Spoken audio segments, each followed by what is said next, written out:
สบายดีพี่น้องสาวลาวอันนี้ก็บ่แม่นสาวเวียนสาวใจเด้อ มีเครื่องมาฝากเจ้าเด้ออันนี้เป็นเครื่องผู้ใหญ่จากประเทศไทยเพราะว่าเพิ่นเป็นห่วงเจ้าเมื่อนั้นเจ้าไปซ่อนปลาได้แต่ห้อยเนาะก็เลยเพิ่นให้บำตาซื้อกุ้งแต่บ่ได้ก็เลยบำตาซื้อซีนงัวกับมักแตงเด้อเพราะว่าบำตาก็มาเยี่ยมมายามน้องก็มากับทีมงาน3คนให้ทีมงานมาเยี่ยมมายามได้บ่มื้อนี้บ่ได้เนาะอยากให้คุยเด้อ บ่ได้ให้คุยบ่ อาเวียนเนาะจักปีแล้ว18 ปี 8 ปีจับได้ยอกได้กอดได้เนาะได้บ่ ได้ โอ้กูจักอยู่บ่สาวใจ ก็บ่ฮู้จัก บ่รู้จักเลยโอ้เพราะว่าอยู่คนละเมืองเนาะเมืองไผเมืองมันสาวใจในเซโปนอันนี้นะสาวเมืองนองเด้อเคยไปเฮ็ดงานบ่หรือว่าจังได๋บ่เคยเนาะ มีแต่เคยเรียนหนังสือเนาะ เรียนจบแล้วบ่เดี๋ยวนี้ บ่ได้เห็นเจ้าออก กลางปี โอ้ออกสิเอาผัวบ่ บ่เอาเฮ็ดเวียกแบบนี้ มักว่าแบบใดสไตล์แบบสเปคที่มักมีอยู่บ่ ก็แค่ให้เขาดูแลเฮาก็พอแล้ว โอ้ขอแค่ดูแลเขาได้ก็พอเนาะถ้าสมมุติเด้ถ้ามีผู้บ่าวฟังไทยมาจีบนี่แหละเขาอยากให้ไปอยู่บ้านเขาประเทศเขานะไปบ่ ไป ไปเนาะ ขอบใจเป็นอย่างจะดีกันเลย ขับใจเด้อ ขอให้ร่ำให้รวย ขอให้ร่ำให้รวยขอให้โชคขอให้มาน นี่ถ้าอยากได้เมียมาหาไผ มาคอยดีเด้อ นี่ ขาดองเท่าไรขาดอง ประมาณ30 ล้าน นี่30 ล้านมาได้เด้อพี่น้องดีใจหลายบ่น้อง ดีใจ ดีใจจักเปอร์เซ็นต์ 100% 100%เลยครั้งแรกเนาะที่ได้เงินผู้ใหญ่ใจดีมาฝากเนาะเพราะว่าผู้ใหญ่ใจดีก็เห็นคลิปน้องครั้งแรกๆเลยนะเห็นว่าน้องไปสอนกุ้งสอนปลาบ่ได้เห็นแต่ห้อยก็เลยเพิ่นว่าบ่ตาเอ้ยมีแต่เจ้าซื้อให้สาวเวียนกุ้งนี่เด้อคอยเป็นห่วงเพิ่นหลายสาวดุสาวมั่นสาวขยันหลายก็เลยเจ้าซื้อกุ้งมาฝากน้องเพราะว่ามื้อนี้บ่ตาก็อยากซื้อกุ้งแต่บ่มีน้องเคยกินอยู่บ่กุ้งทะเลเคยกินอยู่เนาะคันถ้ามีมื้อหน้าผู้ใหญ่ใจดีอยากมาเยี่ยมมายามน้องได้บ่เพราะว่าหลายๆคนเราว่าสาวอาเวียนคือสาวใจเป็นฟ้าแฝกแม่นบ่แม่นคนละบ้านคนละเมืองเนาะ แม่ จังได๋ไอ้กลับกันเด้อน้องเด้อ โดย บ๊ายบายบ๊ายบาย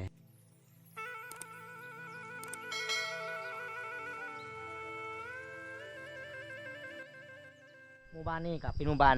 เวลาเฮาเดินทางหมู่บ้านนี้เพื่อสิฮอดหมู่บ้านนี้มันจะเป็นภูผาป่าดงหลายภูเขาหลายเด้ธรรมศาสตร์สดๆงดงามหมู่บ้านนี้พี่น้องเป็นหมู่บ้านลึกลับเป็นหมู่บ้านนอกกับตัวเมืองเส้นทางก็จะเป็นหมู่บ้านนี้เขาเจ้าเฮ็ดให้ต้องอ้อมหัวเห็นบ่ตัดไม้ละลายแล้วก็มาอ้อมมามัดไว้บ่พี่น้องเบ็ดวิถีชีวิตแบบเดิมๆในคิดนี้ได้เห็นบ่แนมเบิ่งทางในก็จะเป็นภูเขาหมดเป็นป่าเป็นดงหมดพี่น้องเอ้ยบ่ตาก็สิเดินทางพุ่นล่ะพี่น้องวิวธรรมศาสตร์สดๆงดงามเลยพี่น้องของหมู่บ้านนี้พี่น้องเอ้ยวันนี้เดินทางกับทีมงานเฮา3คนมาเยี่ยมมายามสาวเวียนพี่น้องเพราะว่า FC หลายๆคนให้บ่ตาไปหาสาวเวียนหลายคนเพราะว่าในเมืองน้องเฮาก็เขาเจ้าก็บ่ได้ขายกุ้งก็เลยบ่ตาก็มาซื้อซีนงัวแทนพี่น้องแล้วก็มักได้2โลนะครับพี่น้องว่ามื้อนั้นบ่ตาไทย FC ก็เลยเห็นผู้ใหญ่ใจดีก็เลยเห็นสาวเวียนหากมาที่สอนป่าได้เต็มห้อยก็เลย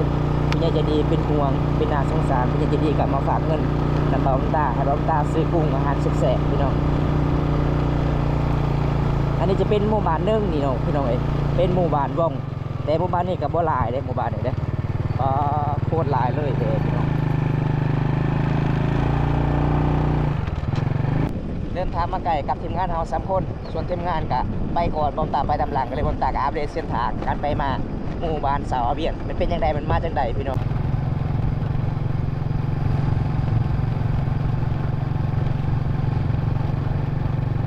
มาเขตนี่ก็เจ้าเฮ็ดให้ต้องอ้อมหัวได้ตัดไม้ละลายเลยหมอพี่น้องวิถีชีวิตแบบเดิมเขตชนบทชนเผ่ามังกรหมู่บ้านนอกกับตัวเมืองอยู่กับติดภูเขาพี่น้องเลยใส่ลุยเอาเลยให้เผาไปดิเดี๋ยวจะได้ไกลอยู่บ่ ไกลเกินร้อยพี่น้องทีมงานเฮาพี่น้องเลยเห็นบ่เพื่อสิไปยิ้มยามสาวเวียนกับมันง่ายได้เส้นทางพี่น้องโคตรยากเลยคันฝนตกนี่พี่น้องเอ้ยมันไกลอีหลีพี่น้องในเมืองทะเลก็จะเป็นภูเขาหมดเด้เห็นบ่วิวสดๆงดงามธรรมชาติหมู่บ้านนี้ตอนนี้แม่นเฮากลับมาฮอดจุดหมายปลายทางการเดินทางมื้อนี้กับทีมงาน3คนฮอดหมู่บ้าน ของเสาเวียนแล้วพี่น้องบรรยากาศหมู่บ้านนี้โอ้สุดยอดหลายเลยพี่น้องเอ้ยมีดีปลาดงหลายเลยเย็นสุดซื่นพี่น้องหมู่บ้านนี้พี่น้องเพื่อที่ฮอดหมู่บ้านนี้ก็เดินทางเกือบประมาณ2 ชั่วโมงเลยไกลเติบกับตัวเมืองเป็นหมู่บ้านที่มันนอกสุดกับตัวเมืองพี่น้องหมู่บ้านนี้ก็มีอุดมสมบูรณ์อยู่เด้หมู่บ้านเขาเจ้าพี่น้อง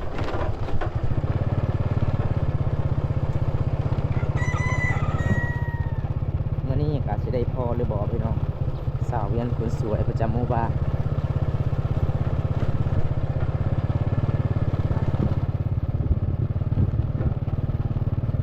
บรรยากาศสุดยอดหลายเลยพี่น้องบรรยากาศ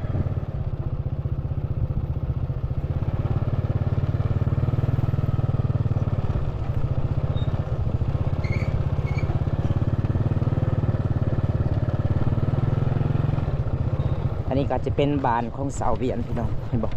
เป็นสาวเวียนล่ะพี่น้องก็สิได้พอหรือบ่มื้อนี้พี่น้องอยู่เฮือนอยู่ศาลอยู่บ่โอเคทุกคนมื้อนี้บอมตากะมาฮอดเฮือนของสาวเวียนได้อันนี้จะเป็นบ้านของสาวเวียนพี่น้องเพราะว่าบอมตากะมาเยี่ยมมื้อนั้นก็มาถึงบ้านมามื้อนี้ก็มาเยี่ยมถึงบ้านอีกพี่น้องเพราะว่ามีทีมงานมาเยี่ยมมายามแล้วก็มีผู้ใหญ่ใจดี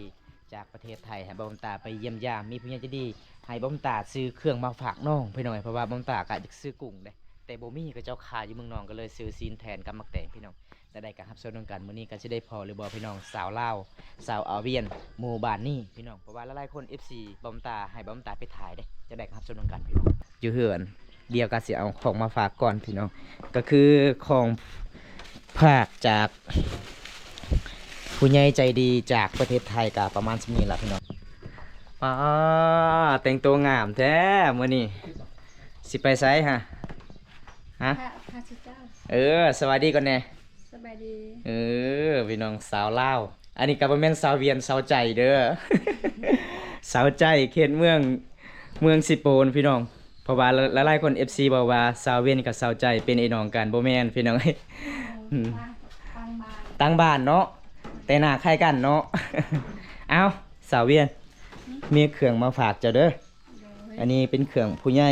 จากประเทศไทยเพราะว่าเพิ่นเป็นห่วงเจ้าเมื่อนั้นเจ้าไปซ่อนปลาได้แต่ห้อยเนาะก็เลยเพิ่นให้บำตาซื้อกุ้งแต่บ่ได้ก็เลยบำตาซื้อซีนงัวกับมักแตงเด้อเพราะว่าบำตาก็มาเยี่ยมมายามน้องก็มากับทีมงาน3คนให้ทีมงานมาเยี่ยมมายามได้บ่มื้อนี้บ่ได้เนาะอยากให้คุยเด้อบ่ได้ให้คุยบ่กินข้าวกับหยังมื้อนี้ถ้าสิจะซื้อมา ยังบ่ทันกินข้าวยังบ่ทันกินข้าวพี่น้องเอ้าเสียดยังนี่นะปูสาดบ่นี่บ่พี่น้องเวลาแขกมาเยี่ยมมายามเพิ่นแบบนี้ล่ะพี่น้องเอ้ยเพิ่นก็รับตอนเป็นอย่างดีเด้เพิ่นปูสาดพี่น้อง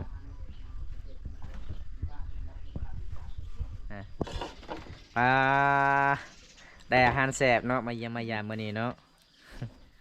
มักแตงจะปลูกเองบ่หรือว่าจะซื้อเอา คนพากมา พี่น้อง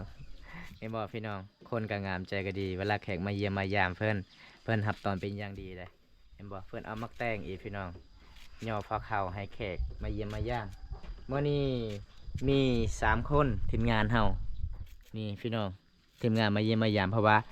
เขาเห็นแต่ในคลิปก็ว่าโอ้ยงามหลายสาวอาเวียนมื้อนี้อยากเห็นแท้ เห็นตัวจริงเท่าไหร่ เห็นแต่จริงก็งามพี่น้องเอ้ย สบายดี สบายดี นางเอกงามเนาะชื่อจังไหนนางเอก เสื้อเวียน อาเวียนบ่ สาวอาเวียน สาวอาเวียนพี่น้อง แม่นชาวเวียดเด้ อาเวียนอายุจักปีแล้ว 18 ปี 18 ปีพี่น้องเลยนี่บางตากาที่เป็นโจรมื้อนี้พี่น้องแม่นบ่ สิญญาณนางเอก ชิญญานางเอก เพลงอยู่ไซเพลง นางเอกน่ะ18 ปีส่วนบาบุตาน่ะ สาวแปด 12 ปี นี่คือ พระเอกมา พระเอก คนหล่อ เออ เตรียมแล้วว่าทาเชื่อใจนะ เอ้ยเตรียมมาน้ำตา ชอบแล้วว่าให้น้ำตาออกนะ เตรียมลูกตาได้ พี่น้องเลยนี่นางเอกโคตรงามเลยพี่น้องเป็นจังไดบัดนี้สิญาณที่รีบ่บ่าวตา เออ มาเฮือนสาวเวียนกะสิเมื่อหลายบ่พี่น้องเพื่อนกะสิย่อพอข้าวอีกอุ้ยพี่น้องเอ้ยทีมงานมาเยี่ยมมายามแบบนี้ล่ะพี่น้องสาวลาวเขียนหมู่บ้านนี่ใจดีหลายๆคนเด้ อาเวียนเนาะจักปีแล้ว 18 ปี 18 ปีป ว้าผู้สาวในเขตชนบทเมืองน้องในจังหวะงามแท้งามว่าพี่น้องเอ้ยเห็นแต่ในคลิปของบาวบุญตาเนาะมื้อนี้นะมาเห็นตัวจริงเสียงจริง เป็น จั จั บ งได ได้ยอกได้กอดได้เนาะได้บ่ ได้ โอ้ยเนาะ เป็นจังได งามงาม สวยหลาย งามหลายแมนเห็นแต่ในคลิปงามแต่ว่าตัวจริงนี่แฮงงามกว่าเก่าเพราะว่า คล้ายๆกับสาวใจเลยเนาะ แม่นแม่นแม่น คล้าย คล้ายๆกันอยู่บ่แม่นพี่น้องกันบ่กูจักอยู่บ่สาวใจ ก็บุกจัก บ่รู้จักเลย โอ้เพราะว่าอยู่คนละเมืองเนาะเมืองไผเมืองมันสาวใจในเซโปนอันนี้นะสาวเมืองน้องเด้อ แม่น เป็นเขตชนบทนะแต่ว่าโอ้คืองามแท้เคยไปเฮ็ดงานบ่หรือว่าจังไดบ่เคยเนาะ มีแต่เคยเรียนหนังสือเนาะ เรียนจบแล้วบ่เดี๋ยวนี้ บริเห็นจบออก ออก กลางปี โอ้ออกสิเอาผัวบ่ บ่เอาเฮ็ดเวียกแบบว่ามีคนเฮ็ดเวียกเห็น มีคนเฮ็ดเวียกโอ้แล้วมีพี่น้องจักคนอยู่เฮือน เอาคด 6 คน มีผู้สาวผู้เดียวเจ้าบ่ แม่น โอ้เอ้ยกกเลยบ่หรือว่าจังไดว้าเอ้ยกกคือว่ายังบ่ได้ผัวจังไดผู้บ่าวบ่ได้มาจีบบ่กลางคืนบ่มีบ่ว้าผู้บ่าวแถวนี้จังแม่นตาบอดเนาะบ่เห็นผู้สาวงามเนาะ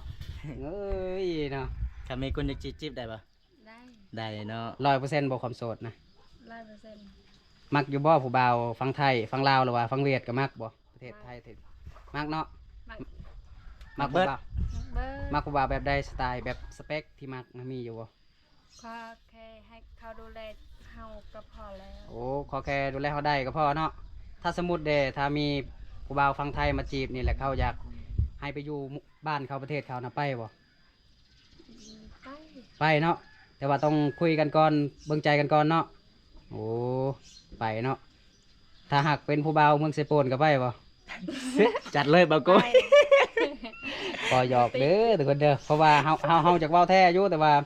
มันเป็นไปบ่ได้ดอกเพราะว่าเฮาน่ะมาวัดชนเล่าน่ะเป็นนางฟ้าตกมาจากสวรรค์เนาะ จะเป็น งาม จะเป็นอะไร ไม่ เจ้า ได้ นะ ใช้เจ้า เฮาน่ะตกมาจาก มาลก เจ้าสิเฮ็ดหยังกินมื้อนี้ ทันไป ขันมักแตง บาดนกแตง ปาดมักแตง เด้อ จำแจ่วเนาะโอ้มักแตงได้มาแต่ใช้มาแต่ให้บ่ โอเคพี่น้องเดียวสีพามาเบิ่งวิถีชีวิตของผู้สาวเฮ็ดกินเนาะไปใส่มักแตงเจ้า ตามอีก เอาอยู่ใส่แจวจ้ะ เอาไว้แล้ว เมื่อไรตีออกไหมล่ะ ไม่นะ เป็นผู้สาวเผาบรูเผามังกรทุกคนงามแบบธรรมชาติบ่ได้ตกแต่งหยังบ่ บ่ได้ อีกอย่างบุมีมังเพชรวัดตัวนี้หรือมังเพชรเจ้า บัดเลยนะ อ๋อพี่น้อง มักเพชรนี่ซื้อมาแต่ตลาดบ่หรือว่าปลูกเอง ซื้อมาตลาด10,000 10,000โอ้คันฮู้ว่าบ่มีมักเพชรนี่เฮาซื้อมาก็ดีเนาะคุณตาเนาะ แม่บ่ยังอยู่เนาะมักเพชรเบิดสกินแบบได้แบบนี้บาโก้สกินได้บ่กินข้าวมื้อนี้ ได้จังได้ก็ได้กินกับผู้สาวงามนะ เออ กินได้เบิดเฮานะ คันกินบ่ได้จะกินผู้สาวโลด ว่าเห็นผู้สาวแล้วนะกินแบบใดก็ได้เบิด เอาสิใส่จางเกลือกินได้ ได้ถ้ากินกับเจ้าถ้ากินได้เบิด แบบใดก็ได้โอ้ผู้สาวเขตนี่จังแม่นงามแท้เนาะอันนี้นะที่เฮามากะมาถ่ายวิถีชีวิตเพิ่นเลยแล้วก็สิมาถ่าย MV เพลงแล้วเนาะทุกคนอันนี้คือนางเอกที่จะเอามาถ่าย MV เพลงจังหน่อยเนาะเป็น MV เพลงภาษาท้องถิ่นภาษาบรูเฮาเนาะเป็นบ่เป็นนางเอกเนาะ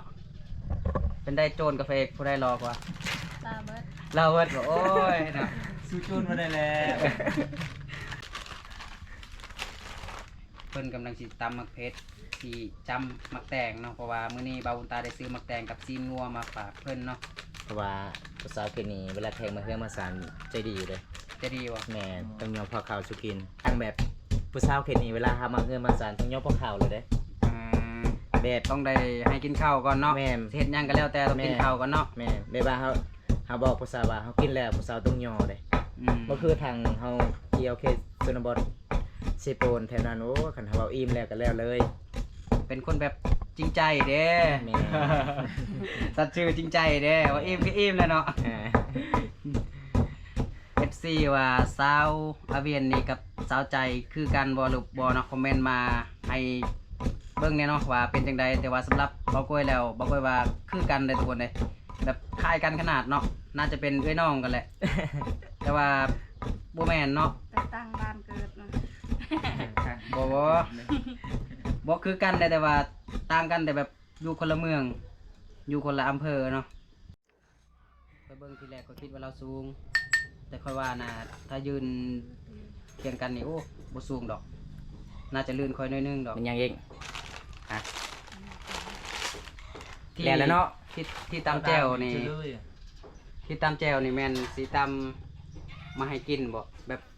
สู้แขกกินบ่โอ้ จะได้นัว ชิม บ่ เลย เผ็ด เราว่าบ่ใส่เกลือกินได้บ่เราบ่ใส่เกลือลีเออ เพิ่นว่าเผ็ดก็ได้ใส่เกลืออีก ถึกสเปคหลายๆคนเลยเนาะคน แม่ แบบคุณแบบจอยๆพอดีเนาะเดี๋ยวโอ้เป็นสิยกพาเข้าให้แขกกินเนาะ จับดาวเอายะ นี่มาแล้วพี่น้อง ใส่ยังอีกนี่นะ ใช่นะ ใส่น้ำโอ้หมกเผ็ดใส่น้ำบ่มีปลาแดกเพิ่นว่าพี่น้อง แต่ว่าอันนี้นะคอยว่าเจ้ายังบ่ได้ใส่อย่างหนึงมีเจ้าลืมฮู้บ่ เข้า บ่ฮู้บ่ล่ะหัวใจเจ้านะจะใส่บ่ เห็นได้พอดีบ่ซิมละมื้ออีกซะเวียน ลืมใส่หัวใจเนาะให้กินแล้ว FC ติดใจเนาะ เห็นได้พอดีบ่อร่อยบ่ แซ่บ แซ่บ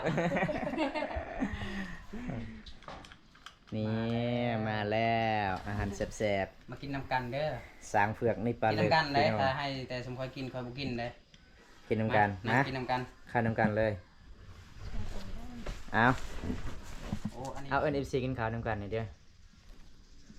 เป็นข้าวเด้อทุกคน นี่ เนาะเสียงกะค่อยๆเนาะเป็นคนแบบใจเย็นๆ นะ คนงามก็แบบนี้แหละ อันนี้แม่นนางฟ้าชัดๆเนาะ นางฟ้าตกมาจากสวรรค์จริงๆ โอเคทุกคน มากินข้าวน้ำกันเด้อเนาะ เป็นจังไดซาเวียนทีมงานบ่อมตามาเยี่ยมมายามมื้อนี้เป็นจังไดรออยู่บ่เบาโกย รอ เบาคอนเด้ รอ รอเบิดเอ้ย ครั้งแรกเลยบ่เคยได้เห็นบ่เพราะว่าเบาโกยเบาคอนก็จะเป็นผลงานเพลงอะล่ะเปิดเด้อ อืม น้องเคยฟังอยู่บ่เคยฟังเลยเนาะมื้อนี้ได้เห็นแท้นี่เห็นบ่พี่น้องอะล่ะไปเด้อก็มา ข้างนั้นก็ได้นะสบายดี นี่เห็นบ่ทีมงานหาพี่น้อง ได้ ฮะ ไปจำไปก็ได้ มาเด้อทุกคน มากินข้าวน้ำกัน บ่โกยเลยนี่มาพี่น้องมา มาเด้อครับ เอามา กินข้าวนํกันเด้อ มีมักแตก ซาเบียนครับตอนเป็นอย่างดีแล้วก็แจ่วมักเฟ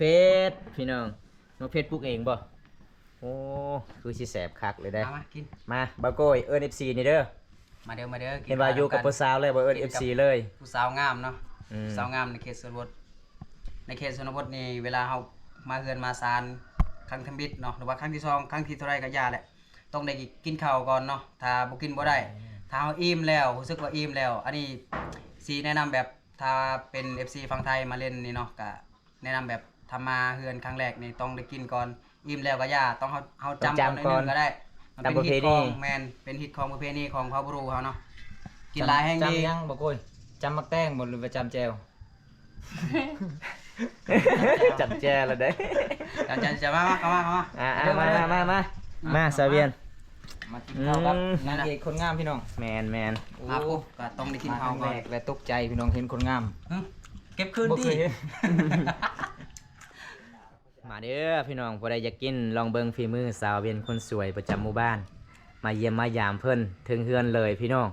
เพราะว่าสาวลาวเขตนี้โอ้ยพี่น้องเอ้ยงามแจ้งเลยนะ จังบ่ แจ้ง เอาอัดละ ยมสบายตะกี้ เอาโอเคดิ เออมันคักไปเลย บ่โกยอัดประตูเลยพี่น้อง โอ้งามแท้บัดนี้อีหลีเลย เพราะว่าผู้ใดอยากมาเยี่ยมมายามเพิ่นกับแบบนี้ล่ะพี่น้องใจดีเด้เพราะว่าเบ้าโก้ยเห็นครั้งแรกเบ้าโก้ยอยู่ไกลๆเลย บอกกะไกลกันเนาะ มื้อหน้าคอยสิบ่เอาแล้วเบ้าโก้ยไปนำพี่น้องเอ้ย บอกว่าอันนี้น่ะต้องว่าให้เข้าใจกันเนาะที่เฮาอยู่ไกลน่ะเพราะว่า กินข้าว เนื่องจากกินข้าวซองเฮาสิไทย MV เพลงเลย อ๋อ เฮาช็อตนี้ก็สิเอาเด้บ่คอนว่าเนาะ แม่น เอาเลย ก็เลยแบบให้อยู่ไกลกันแน่เพราะว่าพระเอกคนหล่อนะ นี่ เป็นอยู่ได้ซาเวียนหล่ออีหลีบ่เบ้าโก้ยบ่ หล่อเนาะ ล้อลิงบ่ เว้า แสดง เว้าความจริงรถเฮาปิดแล้วกองนี่ปิดแล้วเว้ารถรอบ่ รอ โอ้โหรออีหลีพี่น้อง ดีใจแล้วเบลโกยบัดนี้สายเวียนบัดล่อ เอาเริ่มเข้าฉากเลยเอ้า อ่ะ กินข้าวกับผู้ชาย เอาให้แบบได้อันนี้เป็นสากไทย MV เด้อทุกคนเด้ออย่าเข้าใจผิดเนาะเพราะว่าความจริงแล้วเฮาก็เป็นพี่น้องกันเบิดนี่แหละเป็นพี่เป็นน้องกันฮักแพงกันเนาะ แม่น แต่ว่าเฮาสิถ่าย MV เพลงกันเลยเนาะเพราะว่า FC ส่วนหลายแม่นมักเว้าว่าบ่ควรจีบสาวไปเรื่อยเนาะบ่แม่นจีบดอกไผสิมักเขาเนาะไปทางใดก็จีบทางนั้นบ่แม่นคนหลายใจเด้ แต่ว่าเฮาสิถ่าย MV เพลงเลยเอาบ่คอนจัดการเนาะบ่เฮ็ดแบบใด ๆให้หยอกกันบ่หรือว่าให้นางเอกให้พระเอกป้อนนางเอก ป้อน ก่อน เออ นะ ป้อนนั่น คอยนับป้อนเราบ่ได้เราต้องป้อนเขาให้ เออไปเลย บ่นึงสิป้อนบ่นึงจังมันคือ เอาเด้อ เป็นงานเพลง เอาเด้อแล้วแบบใดแหละ ป้อนนางเอกป้อนพระเอก เอา ไง สิปั้น เจาะเตียวเจาะอื้อจำแจ่วหลายๆรถ เบิ่งพาเด้อ เดี๋ยวเอาบ่ เอาพาเอาพา เดี๋ยวให้เราบอกก่อน เออ กินก่อน เอา1 2 3 เอา อ่านนางเอกจับมักแตงจำแจวเด้อ แต่เจาะอื้อเลยเหรอแต่เจาะอื้อเลยเหรอ กูให้หมอยอ่ะ ไม่เยอะ อืม บ่ยิ้มเด้อบ่ยิ้มเด้อเฮ็ดธรรมดาธรรมดา อันใดอีกบ่เนี่ย เจาะเองนะ